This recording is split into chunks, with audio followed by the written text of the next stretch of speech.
Welcome back, everyone. It's race week. Race week. It's time for the Dutch Grand Prix in 4 days. F1 is finally back. The summer break is over. Aniket, we are so back, baby. We are so back to be disappointed by Ferrari once again.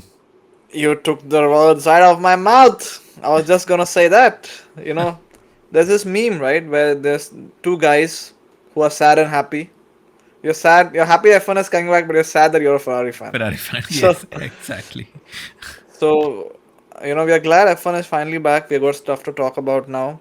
I am sure we've Yeah. had a relaxed break, caught up on everything F1, watched some old races, caught up on some of the F1 stuff on the YouTube channel as well. But now we are back at it, and we have some breaking news today, or I would Yes. say in the last few hours. Yeah. Very, very breaking news. We're actually planning to do some predictions and all that, but we threw that plan out of the window because Cadillac announced their driver lineup for 2026. Let's go. And it's going to be the battle of the number twos.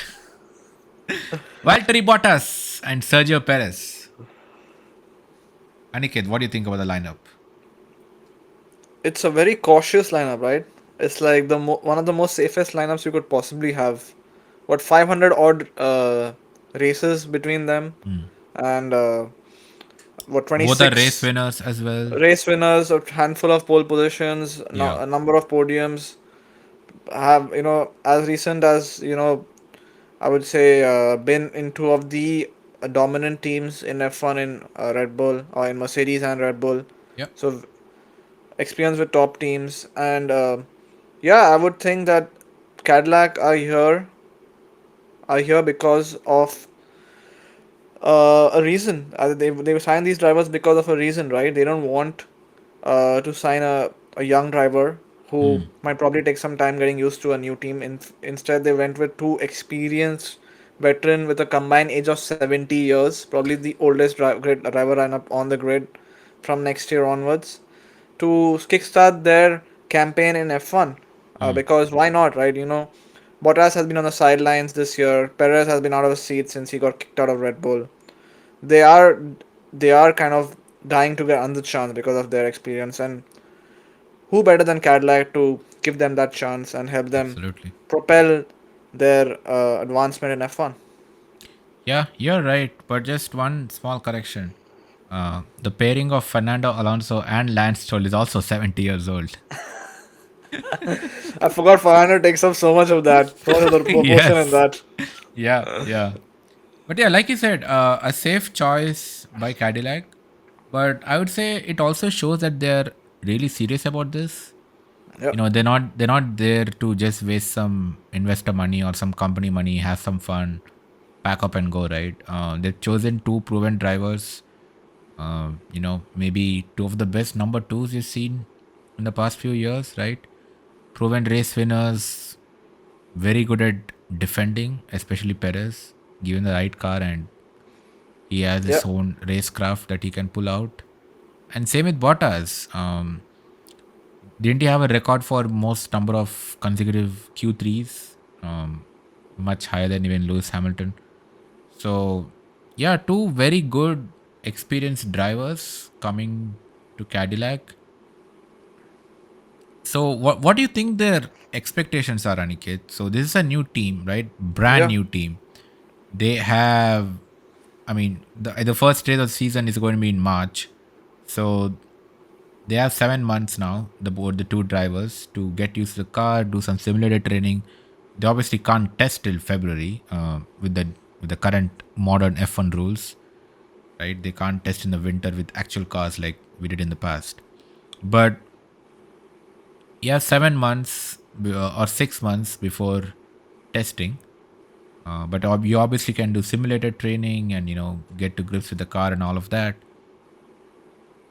What's a realistic end of season expectation for Cadillac? I think these two Should they be drivers will. happy with finishing last, or do you think they should aim maybe second last or third last? I think like they shouldn't aim for anything at this point, right? For now, it's just about getting a car that's ready for next season. and I mean that is the first major milestone for them. A car I that mean the drive starts. car that starts, they don't want to go into the new regulations with a car that's like 5 seconds off the pace, Yeah. and then working from that far back. They want they would ideally like to have something which is say closer to the back markers, and then build their way up from there.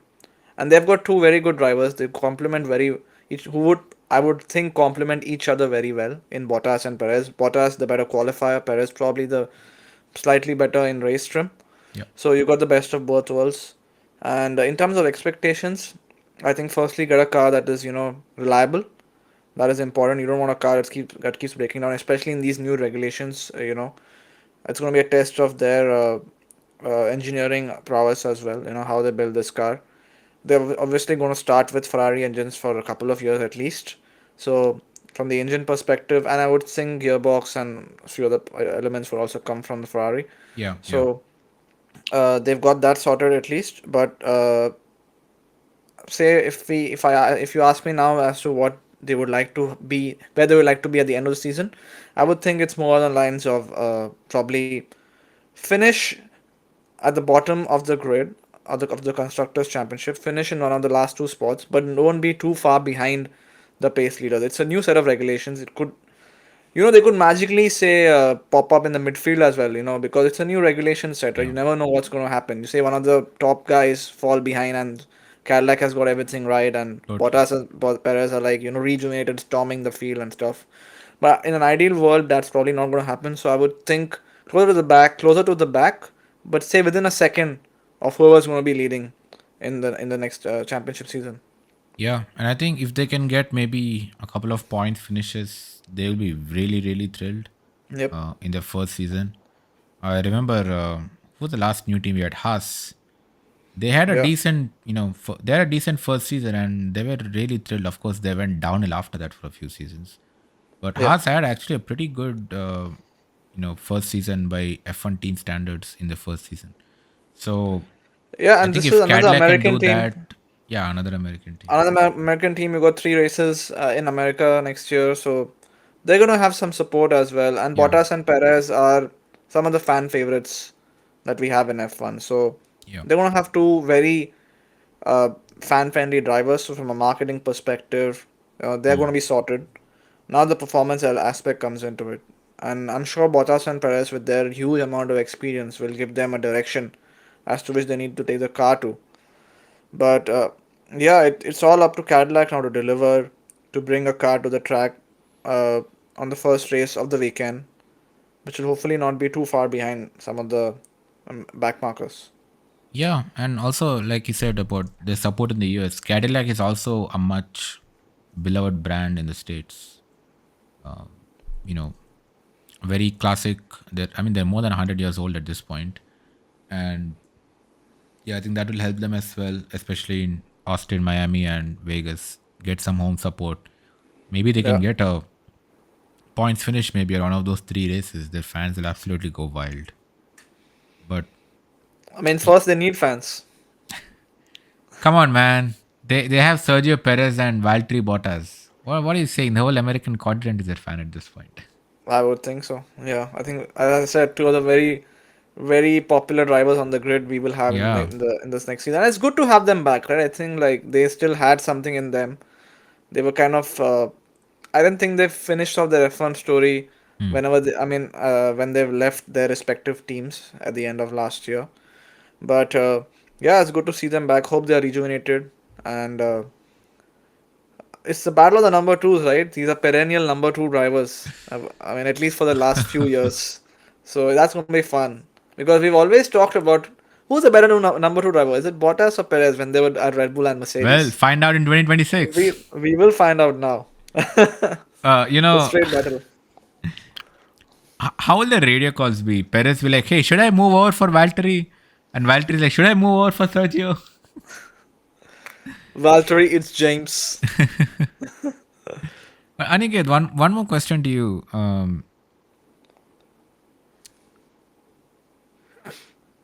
Man, where does Daniel Ricciardo go from here? Is he like officially done at this point? Like a new team, would not even take him, right? They took two vets. I mean, and see, this nothing against Perez or Ricciardo. Sorry, nothing against Perez or Bottas. Bottas, but Ricciardo is also a very successful driver, right? He held his own in Red Bull when he was there, and especially before Max, he was touted to be the next number one driver.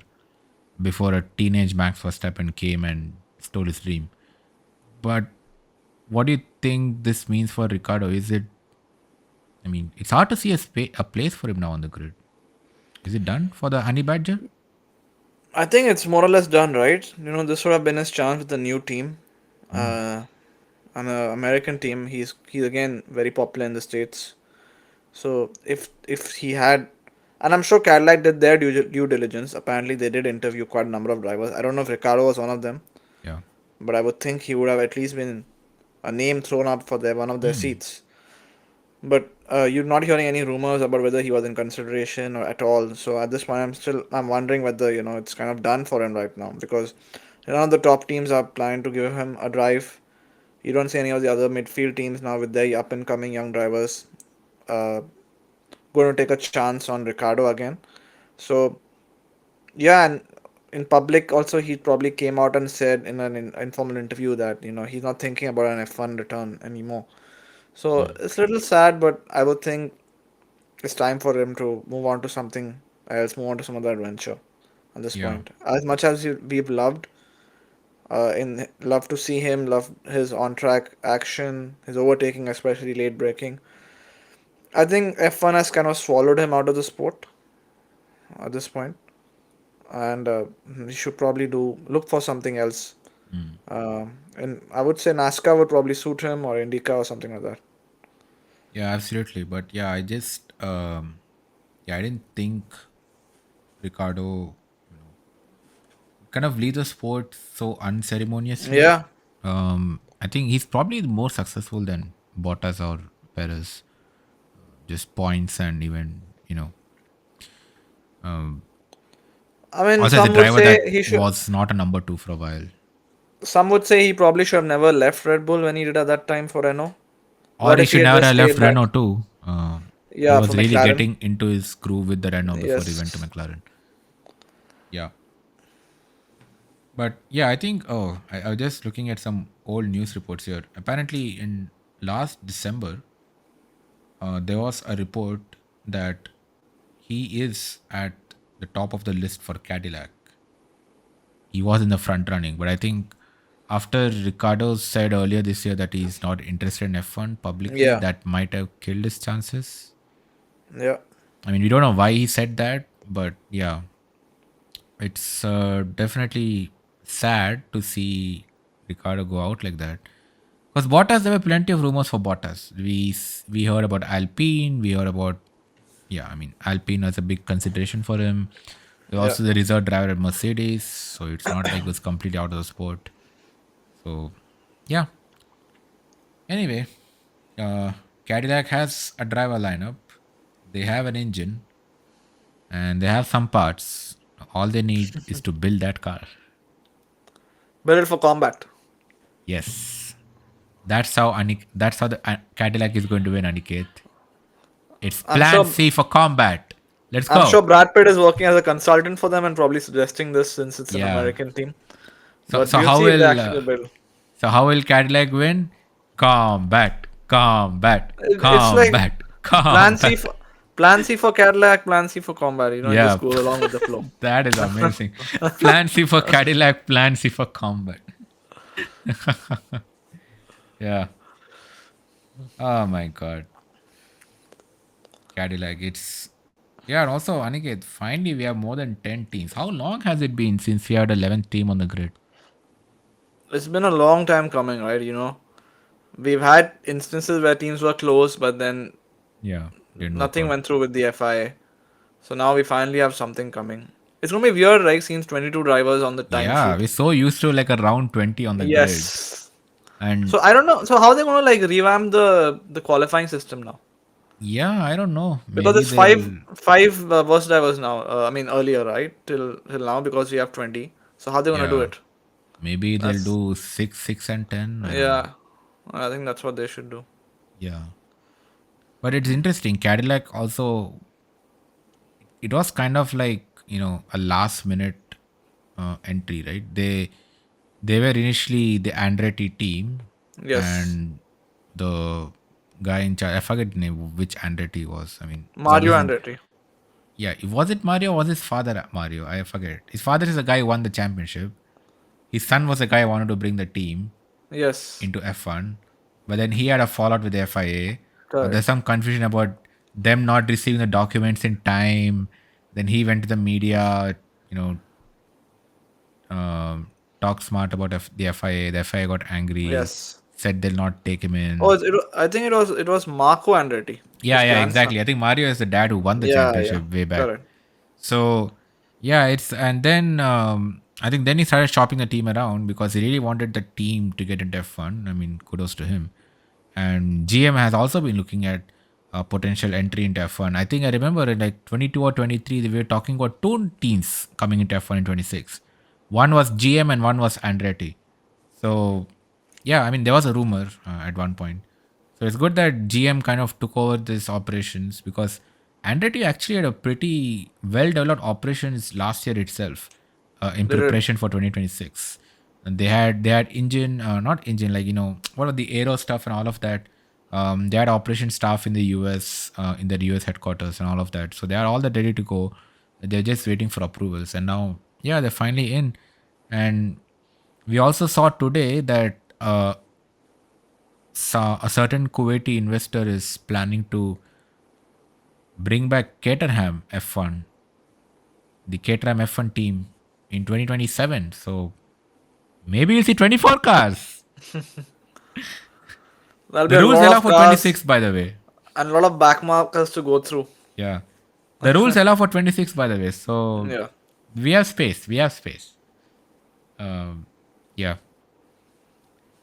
Anyways, we are very excited to see a 11th team on the grid. And we're also very excited for F1 to come back this week. So we will be back later this week on the Dutch Grand Prix, the predictions, and any other interesting breaking news that comes and pops up. Yep. Pod and the Apex will bring all the news to you. Yes, till then, stay subscribed to the channel, like this video, and let us know what you think of the new driver lineup for Cadillac. Seems interesting to have two 35-year-olds, experienced driver, and not a single, I would say, a rookie driver considered at all. So Yeah. very interesting from Cadillac. Hope it works out, but we'll see how it goes. Yeah. Till next time.